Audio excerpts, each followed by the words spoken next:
एक रोचक विषय, दुखों का क्या कारण है। दुख के मुख्यतः 3 कारण हैं।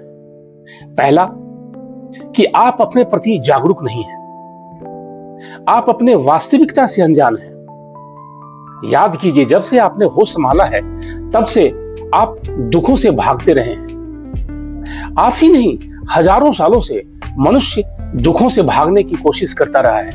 कभी गिरजाघर में, कभी मंदिर में, तो कभी गुरुद्वारे में, और यहां तक कि पहाड़ की कंदराओं में। लेकिन दुख मिटा नहीं, दुख उसका पीछा करता ही रहा।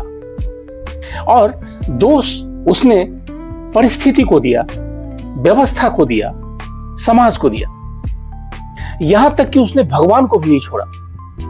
लेकिन एक क्षण के लिए वो अपने आप को दोषी नहीं माना, क्योंकि वो अपनी वास्तविकता से अनजान है और वो समाज और दूसरों की परिभाषा में जी रहा है।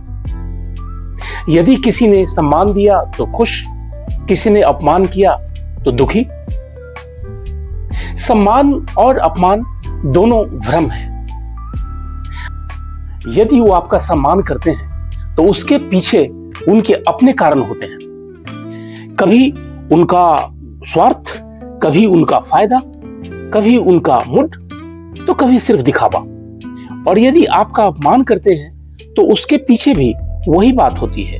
कभी उनका असुरक्षा, कभी उनका अहंकार, उनका गुस्सा, तो कभी उनका अनुभव। इनमें आप कहीं नहीं होते हैं। आप ही बताइए कि सोच उनकी, राय उनकी, कारण उनके, और आप इसमें अपनी पहचान बना रहे होते हैं। जरा सोचिए, यदि वही लोग अपनी कारणों से आपकी तारीफ करते हैं और वही लोग अपनी कारणों से आपको नीचा दिखाने की कोशिश करते हैं, तो फिर आप अपने मन का रिमोट आप उनके हाथों में क्यों देते हैं? सच्चाई तो यह है कि आप न उनके सम्मान से बड़े होते हैं और न अपमान से छोटे।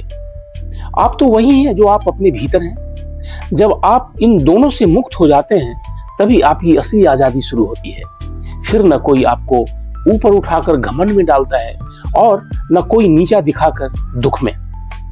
जीवन की असली ताकत भीतर की स्थिरता है, न कि बाहर की आवाज। आपने दुनिया को कितना आसान बना दिया है आपको दुखी करना, क्योंकि आपने अपना वास्तविक चेहरा देखा ही नहीं है। आप दूसरों में अपनी खुशी ढूंढ रहे होते हैं। दूसरा कारण, हमारी अपेक्षाएं, एक्सपेक्टेशन, जो कि समर्पण से ही खत्म होता है। हम चाहते हैं कि लोग हमेशा हमारी कद्र करें, हमारे रिश्ते कभी न बदलें, हमने जो मेहनत किया उसका फल तुरंत मिले और मनोनुकूल मिले। यदि ऐसा नहीं होता है तो हम दुखी हो जाते हैं। तीसरा कारण, जीवन के प्रति विरुद्ध होना। जो मिला है वो कम है, अस्वीकार है और उसकी अहमियत नहीं है, और जो नहीं मिला उसी के कारण दुख लगता है। याद रखिए, जो है वो अपने पास रखिए, और जो नहीं है उसके पीछे भागने से जो है वो भी खो जाएगा। वास्तविक में ये हमारे मन के अंदर के अंधकार से होता है। इसलिए मन का दीप ध्यान की अग्नि में जलाइए, अपने अहंकार को जलाइए। यही है दुख को मिटाने का असली फॉर्मूला, आपकी असली स्वतंत्रता। मिलते हैं फिर अगले क्षण में। तब तक के लिए जय हिंद।